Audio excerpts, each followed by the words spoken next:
Thank you to my patrons. Your generosity and commitment to my work is astonishing. I sincerely appreciate it. If you'd like to see your name in the credits and gain access to a plethora of other perks, bonuses, and extras, please consider becoming a patron today. Simply click the link in the description below. Thank you. How could God create a world where a 5-year-old, obviously through no fault of his own, dies of leukemia? To understand these things, we have to go back to the Christian doctrine of the fall. Can you imagine sitting down and looking a parent in the eye and telling them that the reason their child is dying of leukemia is because Eve ate an apple a millennia ago? I swear I'm trying really, really hard to keep my anger under the hood here, but it's incredibly difficult. This is infuriating. If you ever try to bullshit me like that again, I will rip off your arms.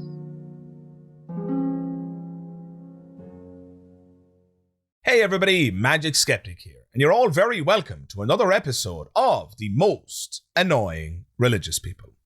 Up for today is conservative commentator of What is a Woman fame, Matt Walsh. What Matt is going to try and do today is to explain from a Christian perspective why bad things happen to good people. Matt, you are constantly giving God credit for good things that happen, but I notice that you never blame him for all the evil in the world. It's clear to me that there is no evidence for any kind of God.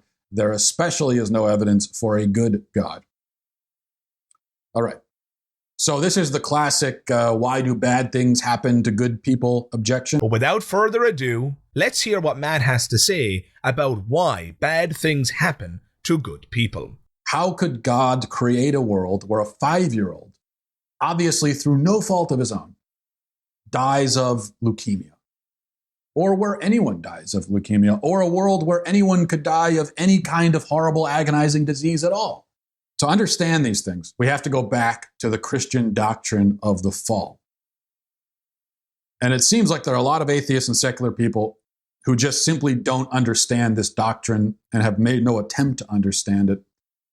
And that's a problem, because if you're going to raise these kinds of objections against Christianity, then you have to understand, at least on some level, this doctrine, because it all goes back to this. Translation: if you disagree with what Matt is about to say in relation to natural evil and how it pertains to the fall, then you simply don't understand the theology. And it seems like there are a lot of atheists and secular people who just simply don't understand this doctrine. Or you didn't try hard enough to understand the theology. And have made no attempt to understand it.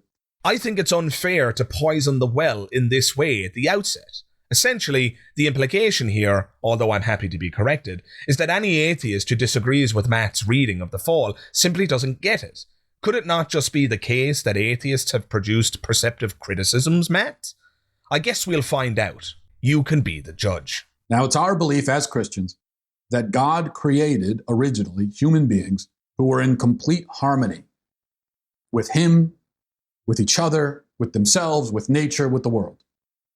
They were living in paradise. So when an atheist says, well, if God is loving, why didn't he create a utopia? Why didn't he create a world filled with nothing but love and happiness and kindness and peace and prosperity? Well, the answer is he did create that world.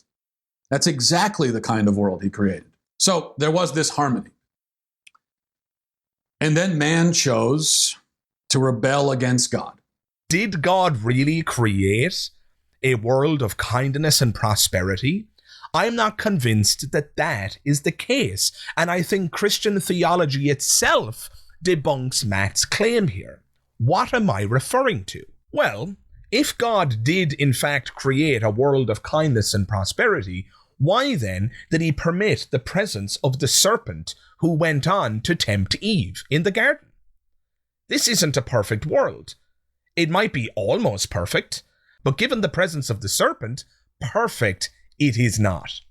This becomes even more pernicious if one is the kind of theist who subscribes to the notion that God is omniscient, which is to say, all-knowing. This means that God placed Adam and Eve in the garden. He also placed the tree which bears the forbidden fruit in the garden. He also permitted the presence of the serpent who would go on to tempt Eve in the garden. God set up all of these dominoes and forbid Adam and Eve from eating the forbidden fruit in the full knowledge that they would fall victim to the serpent's temptation, which he foresaw but did nothing to prevent. And somehow, Matt still believes that this is our fault, that this is the fault of humanity. So there was this harmony. And then man chose to rebel against God. It's hard not to view this as entrapment. If you don't agree with this, consider the following syllogism. 1. Nobody can change the past. 2. God's knowledge of my future actions existed before I did. 3. Therefore, I cannot change what my future actions will be. If you understand that syllogism, it should become clear that our actions have to play out according to what God foresees. Henceforth, free will is an illusion. This is called theological determinism. As soon as you accept that God is omniscient, theological determinism naturally follows. So if indeed my actions cannot change, and I am copper fastened to the actions that God has foreseen, I can't possibly do the contrary. If God foresees Eve eating the forbidden fruit, it was impossible for Eve to do otherwise. So how can Eve be held ultimately responsible? It is God's foreknowledge that ties Eve to that fate. Some Christians will try to get out of jail free on this point by suggesting that God doesn't exist in the past. He doesn't have foreknowledge of our actions. God exists outside of space and time. So my syllogism falls apart. And to that I'll say this. It's trivially easy to amend the syllogism as follows. 1. Nobody can change God's knowledge. 2. God's knowledge includes my future actions. 3. Therefore, I cannot change what my future actions will be. So now, God isn't in the past, he isn't in the future. God can be outside time, inside time, separate from time. You can locate God wherever the hell you want. It still doesn't change the fact that I am incapable of changing God's knowledge. And God's knowledge includes, assuming he's omniscient, a log of every single action I will commit. And given the fact that God cannot be wrong, therefore, it's impossible for me to do the opposite. So again, we return to Adam and Eve. If God's knowledge includes Eve eating the forbidden fruit, it was impossible for Eve to do otherwise. Henceforth, you cannot say that Eve is responsible. So no, I'm not convinced, even on theological grounds, that God made a world of kindness and prosperity. He made a seemingly kind, peaceful, and loving world, but in actuality, the chain of causation for the excommunication of Adam and Eve was already set in place from the word go. The serpent was queued up and ready to rock. The tree was set in place in the full knowledge that Adam and Eve would eat of it. Again, this is entrapment. So Matt is simply categorically wrong here. He's not even correct by Christian theological standards. I don't know how any Christian can hold to the preposterous notion that the Garden of Eden was perfect, kind, and prosperous. It might have been almost those things, but the inclusion of the serpent and the setting up of the dominoes such that Adam and Eve would fail doesn't sound to me like a perfect, prosperous, or kind offering. It is, as I've already pointed out twice at this point, entrapment.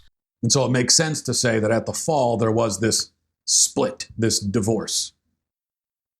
And the unity, the harmony was destroyed by the free choice of man. There was God, man, nature. God ruled nature through man. Man had dominion over nature. Well, man extricated himself from that process and ended up literally in the wilderness and now at the mercy of nature. And so in some sense, he still has dominion over nature, but also nature has dominion now over him. And this is where things like disease and senility and human frailty and all of that come into the picture. So now we're starting to get to the point that Matt is making here. Remember, the viewer who wrote to Matt is questioning him as to why terrible things happen to good people. Matt himself brings up the example of child cancer. Take the most tragic example of all, of course, would be a child who dies of cancer. How could God create a world where a 5-year-old, obviously through no fault of his own, dies of leukemia? Why does this happen? And we're now starting to get a sense of how Matt explains this. In short, Adam and Eve screwed up in the Garden of Eden. So man chose to rebel. And there was this break. There was this divorce. And we were booted out into a fallen world. And that is the reason why we are at the mercy of nature. And so in some sense, he still has dominion over nature, but also nature has dominion now over him. That is the reason why we suffer. That is the reason why there's disease and chaos. And this is where things like disease and senility and human frailty and all of that come into the picture. But who decided the characteristics of nature? Who decided that nature includes volcanoes, tsunamis, hurricanes, diseases, poisonous flowers, dangerous animals, flesh-eating viruses, tapeworms, cancers, and so forth? Clearly, all of this falls at the foot of God. Matt here is pretending that Adam and Eve are to blame for all of this. And the unity, the harmony was destroyed by the free choice of man. But if indeed humanity are going to be booted out of paradise into a fallen world, the question becomes, who decided the characteristics of the fallen world? Who decided the structure? Who assembled it that way? Presumably, in his all-powerful wisdom, God could have decided to boot us out of paradise and into any kind of world of his choosing. The point I'm trying to make here is quite simple. God is the ultimate arbiter of all things in reality, is he not? Again, I'm playing by the Christian playbook here. I'm operating by Christian theological rules. God, according to Christians, is all-powerful. Everything is down to him. The buck stops with God. God could have created any kind of fallen world for us to be banished to. But no, Matt here, in his wisdom, blames Adam and Eve for that child who's dying of cancer, even though God is the one who decided the nature of the world that Adam and Eve were banished to. You can't blame Adam and Eve for cancer. And this is where things like disease and senility and human frailty and all of that come into the picture. You can't blame human free will for cancer. And the unity, the harmony was destroyed by the free choice of man. For it is God who decided what our punishment should be when we were banished to this allegedly fallen world. This is appalling. Can you imagine sitting down and looking a parent in the eye and telling them that the reason their child is dying of leukemia is because Eve ate an apple a millennia ago? This is a joke. It would serve as parody if Mr. Walsh wasn't being serious. So it makes sense that the first human beings were given this choice. They made the bad choice. They suffered the consequences. Well, then why do we all have to suffer the consequences? And there is an element of mystery there. We can't get around it. We can't escape it. God could have corrected the problem right away. He could have corrected it, balanced the account, changed everything during mankind's first generation, but he chose not to. So right when we get to the rock bottom foundation of his viewer's question that was submitted, the question being, why do bad things happen to good people? Why are we suffering today? What's the deal, Matt? What's going on? What does Matt tell us? God is mysterious. Well, then why do we all have to suffer the consequences? And there is an element of mystery there. We can't get around it. God is mysterious. In other words, Matt isn't really going to answer this question because everything, by his own admission, that Matt has said up to now explains why Adam and Eve were punished. And in my theological opinion, it doesn't even explain that much for the reasons I've already outlined. But even if we just grant that for the sake of discussion, let's imagine that Mr. Walsh here has supplied us with excellent reason for believing that Adam and Eve deserve to be punished. Fine. But why are the rest of us suffering? Why are people in 2024, the time this video is being recorded, why are people in 2024 dying of cancer? Why are there volcanoes, tsunamis, hurricanes, diseases, and flesh-eating viruses, and tapeworms, and poisonous flowers? Why are all those things still plaguing humanity today? Which is the heart of the question that his viewers submitted. And in response to that, despite his entire diatribe about Adam and Eve up to this point, his response to that is God is mysterious. There you have it, folks. Christianity. Intellectual Christianity on full display. Why did he make that choice? Well, I mean, nobody can speak absolutely to the motivations of God. I think that's a very dangerous thing to try to do. I'm not even going to attempt it, but I will say this. We have to understand that a change occurred not just to the individual people involved at the time personally, but a change occurred to the human species, to the human race. A change occurred to our very nature. There was a change in the nature of man. These being the first humans, our first parents, them stepping out, them stepping away from that harmony with God. Well, kind of logically, by doing that, they took all of us out of harmony.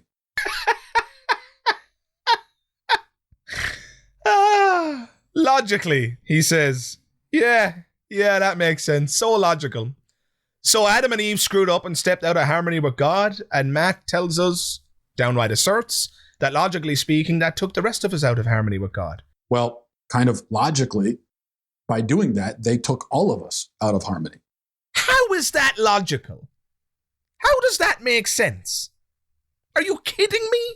This isn't logical. And all one need do is change contexts to see the absurdity.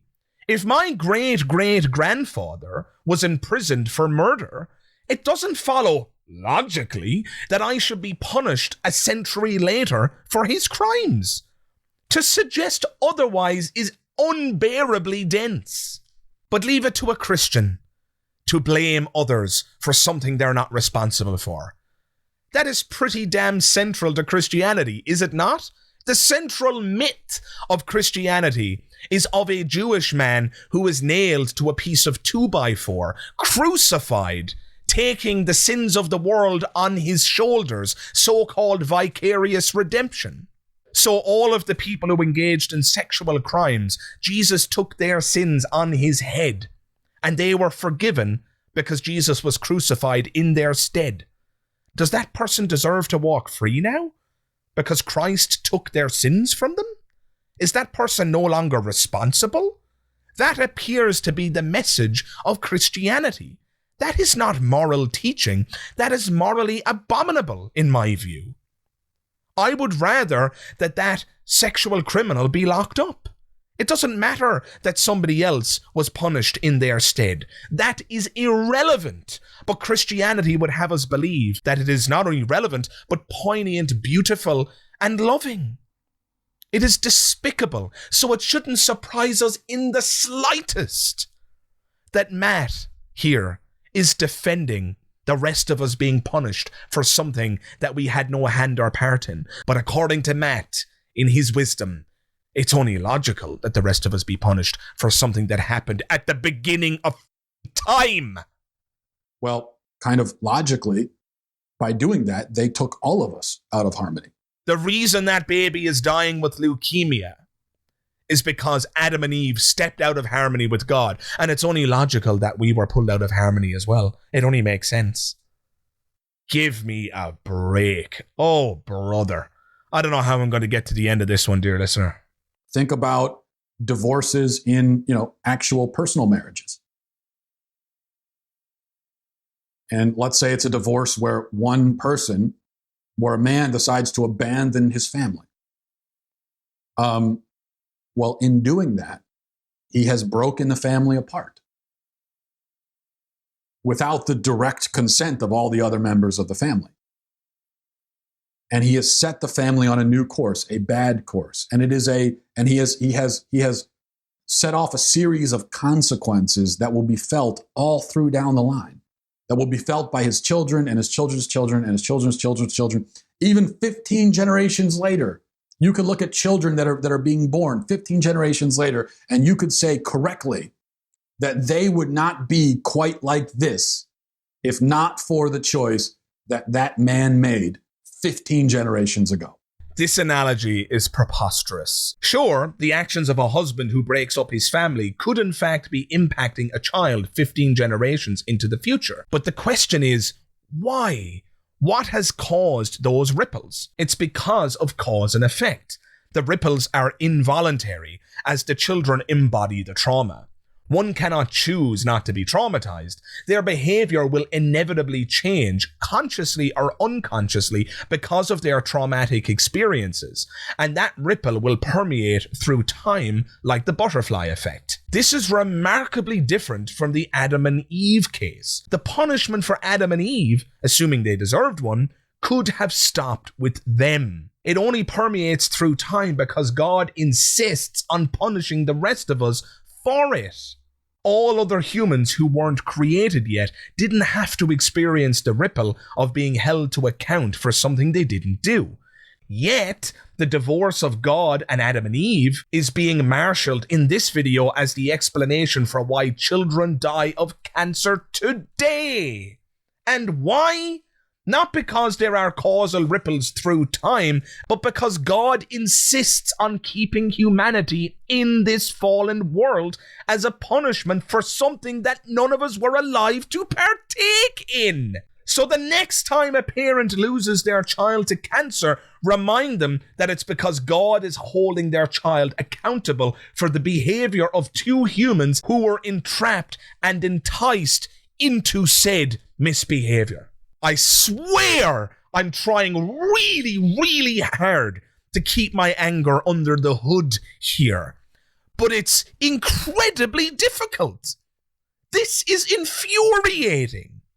How could a reasonable and moral person look a parent in the eye and say such abominable and wicked things? This is simply unacceptable. Why does God allow us to make bad choices? Because choice and the potential for a bad choice is necessary for love to exist. Love is a choice. And if we really are going to love God and love each other, we have to choose it. If you don't choose love, then love is meaningless. If your wife doesn't choose to love you, then her love for you means nothing. If your wife wants to leave you and leave the marriage, and your only way to keep her with you is to lock her in the basement, then the fact that she is still with you and in the marriage is meaningless.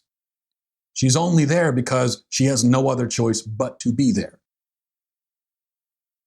If we have no choice but to love God, then we are just God's robots. If you think loving someone is a free choice, then try the following. Think of a person that you currently do not love and just choose to love them. Tell yourself, I love them, I love them, I love them, I love them, I love them. Repeat it 1,000 times in your mind. And what you'll find is that it's quite impossible to choose to love them. On the contrary, think of somebody who you do love. Think of the person you love most. And just for the sake of discussion, just for the sake of this video, choose for 30 seconds to not love them. Tell yourself, I don't love them anymore. I don't love them. I don't love them. I don't love them. And again, what you'll notice is that it's quite impossible via an act of volition to just choose not to love somebody anymore.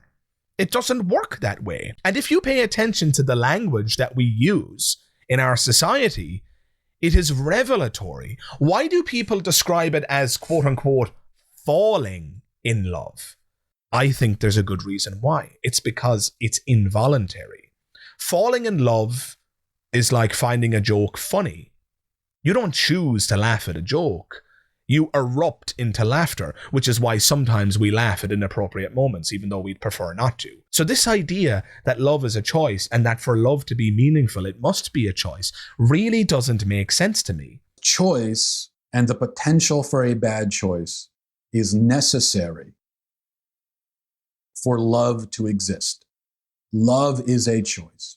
I mean, I don't know about you, dear listener, but if my fiancée had it within her capacity to be able to choose in a split second to not love me anymore. That is the thing that would make love meaningless. It's the fact that she fell in love with me and is hopelessly in love with me that makes it so profound and so meaningful. And I feel exactly the same about her. I fundamentally disagree with what Matt has said here about love. It makes no sense. It doesn't map onto my experience at all. As far as I can tell, what he has said is metaphysically absurd. And with that acknowledged, let's move on to his next point. God wants us to love. He created a world with love.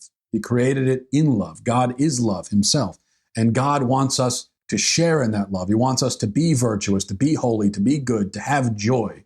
But none of that can happen without choice. But choice, the choice to do something, presupposes the option of doing the opposite. If you have the choice to do X and X is good, then you must also have the choice to do Y, even if Y is bad. If you had no choice but to do X, then you never had a choice and you didn't choose to do X, and therefore X is meaningless. The fact that you're doing X means nothing. Is evil really a necessary accompaniment to free will? Is it necessary for us to be able to murder and steal in order to be considered free moral agents? I'm not convinced that that's the case, and I'm not convinced that that's the case specifically on Christian theological ground. What the hell am I referring to? Ask yourself, is there free will in heaven? Presumably there has to be, because Matt, by his own admission, says that free will is a good thing. This is what Christians say. Free will is the ultimate good. If God didn't give us free will, then we'd be moral automatons. We would have no freedom in loving God. We would just be moral robots. If we have no choice but to love God, then we are just God's robots. So according to Matt, free will is its own reward. It is a good thing. So is there free will in heaven? Well, given that Matt has asserted that free will is a necessary precondition for the existence of love, choice and the potential for a bad choice is necessary for love to exist. Then there must be free will in heaven, unless Matt wants to defend an absurd conception of heaven which is devoid of love. Suffice to say, it's pretty damn obvious that heaven must contain free will. But if that's the case, it's possible for there to be free will without the accompanying evil. For every individual in heaven has free will, and yet there's no murder or theft in heaven. So, in other words, it was possible for God to create human beings such that they were free and always do the right thing. If that possibility was open to God, then why didn't God manifest that possibility on this mortal coil? But no, instead, God gave us the kind of free will wherein human beings can engage in holocausts, wherein human beings can murder and steal. Some theists may seek to justify this state of affairs with appeals to Adam and Eve and the fall. Perhaps God gave humans in this fallen world a special sort of free will which permits evil, and this is all part of the punishment for Adam and Eve's wrongdoing in the Garden of Eden. But this response destroys the free will defense, for it places the blame squarely on God's shoulders. The reason why people are able to murder and steal is because God gave us a special kind of free will which permits such behavior. I submit to you, dear listener, that this simply isn't good enough. It was possible for God to give us something better and still preserve our freedom. The best evidence for that, theologically speaking, is heaven. And so no, I don't agree with Matt here, not even on Christian theological grounds. It was possible for God to create free moral agents who always do the right thing. Given the fact that God didn't avail himself of that possibility, given the fact that God only permits that possibility in heaven but not on earth, that makes God ultimately responsible for the kinds of moral evil we see on this planet. But let's continue.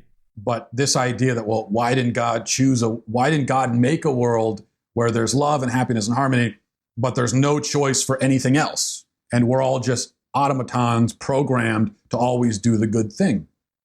Well, because that's nonsensical. That's kind of like the question of, can God create a boulder that's so heavy he can't lift it? That's just a nonsensical question. It means nothing. And to say, well, could there be a world with love but no choice and no will? That's just nonsense. It means nothing. Why didn't God create a world where people are loving all the time and never do the opposite? Why didn't God make a world where there's love and happiness and harmony, but there's no choice for anything else? Isn't that heaven you're describing, Matt? Isn't that precisely the character of heaven?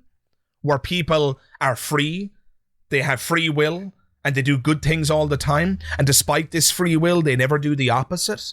In heaven, nobody ever murders anybody, nobody ever steals from anybody, yet everybody has free will? So if you're going to say that such a world is an absurdity, that's nonsensical.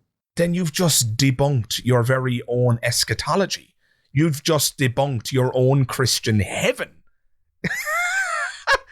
I swear we are in parody territory here. I mean, this is ludicrous. He's debunking his own theology with his statements here, and he doesn't even realize it. That's the beautiful thing. He's oblivious to the fact that he just debunked his own heaven. He just articulated Christian heaven and then suggested that such a reality was paradoxical and henceforth could never exist in reality. That's just nonsense. It means nothing.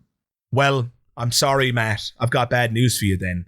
But when you die, you're dead and you're gone forever. There's no heaven. Sorry, buddy. Because according to you, the existence of such a realm is an impossibility. Something we actually agree on for once. God did not abandon us to this fate. Yeah, he created a world, he created a paradise. Man chose to abandon that, chose to serve himself rather than God. And that choice has been repeated billions of times down the generations by everybody. And many horrible things happen as a result and continue to happen. However, God did not abandon us to that. He's not just sitting back and saying, he's not just sitting back and saying, well, sorry about all that, guys. You're out of luck. And that's why God sent his son. That's why God sent Christ. God himself came to earth, incarnate, to redeem mankind, to kind of drag us out of the pit. So have heart. God didn't abandon us. He didn't abandon us in the quote-unquote pit. He sent Jesus to save us. To save us from what, exactly? To save us from this unjust banishment to a fallen world, which he is enforcing. And if you're a Trinitarian, it's even more preposterous. God sent himself to earth so he could sacrifice himself to himself to act as a loophole for an unjust universal punishment that he's presiding over. It's utterly ludicrous. Why do we need saving from this world? Because it's so terrible. And why is it so terrible? Because God created it that way. But don't worry, God is going to save us from the very thing he banished us to, from the very thing he created. So therefore, he's loving, he's kind, he's decent. Again, folks, this is preposterous. But he's not finished yet. It gets worse. Have a listen. We talked about the example of the burning building and the man who rushes in. Well, God himself was the man who rushed into the building to save us. Are you kidding me? The burning building analogy is more like this. We lived in a nice building, but God entrapped us, so all future families are forced to live in a burning building, a building that God himself lit on fire. Many die roaring in this burning building. Many get third-degree burns. But thousands of years in the future, God sends a firefighter into the building to save you from the blazing inferno that he placed you in to begin with. And now we're supposed to be grateful. We're supposed to say, hey God, I know you sent us to this blazing inferno, and I know that many of my loved ones have died with third-degree burns, and many of them have survived and they live in continuous agony. But thank you for finally saving us from this blazing inferno that you put us in. Thank you for saving us from this blazing inferno that you started. This is vomit-inducing, folks. This is vomit-inducing. No rational or thinking person could ever possibly take this theology seriously. But here we have Matt Walsh delivering these statements with a straight face. It is unbelievable.